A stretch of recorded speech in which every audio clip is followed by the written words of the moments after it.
So in life, you've got the option of focusing on what's going right or what's going wrong, on what you have or what you don't have. If you focus in life on what you don't have and what you can't control, you're going to be unhappy, depressed and anxious. What if you turned up in the morning to the practice one day and you had a complaint letter sitting on the floor?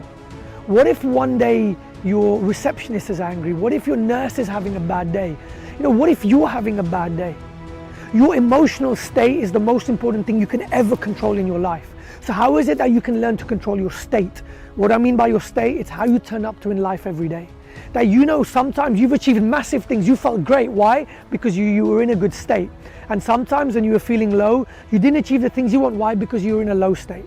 When you're in a great state, you get the best out of people. When you're in a low state, you don't get the best out of people. So how is it that no matter what happens in your life, whether it's a GDC complaint, whether your receptionist is unhappy, whether something happens at home, in your marriage with the kids, how is it that you can change your state in just one moment? Some people let things drag on for months and years, but how is it that you can make sure that at any given point in time, you have total control over your emotional state? So in life, you've got the option of focusing on what's going right or what's going wrong, on what you have or what you don't have. If you focus in life on what you don't have and what you can't control, you're going to be unhappy, depressed and anxious.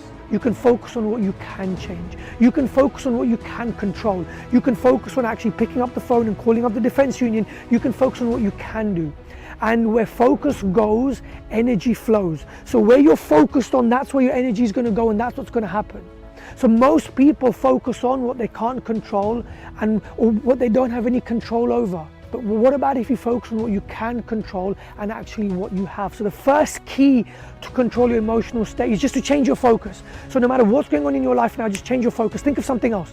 Think of something you have and something you can control, and you'll be able to change your emotional state. When you look at someone who's maybe upset, anxious or depressed, you'll see they're kind of like this. Their neck's down, their shoulders are down, their face is down, right? But the moment you stand up and the moment you smile, the moment you get your chest out, you get messages sent to your brain that things are better. There were studies done in the US where they got depressed people, and all they did is they put them in a line and they just got them to smile, a massive fake smile. And guess what happened? That so much of the depression actually went away just when you were smiling. Why?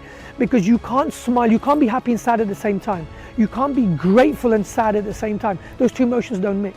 So next time when things are going wrong, just change the way you're standing. Stand up straight. Just put a fake smile on. Jump up and down. Go for a run. Change your physiology. When you change your physiology, you will change everything which happens, because the way you move changes your emotion. Whatever goes on in your life, whether it's at the practice, whether it's at home, whether it's with your kids, whether it's with friends, whatever, remember these two things. Change your focus and change your physiology, and you'll change the state you're in.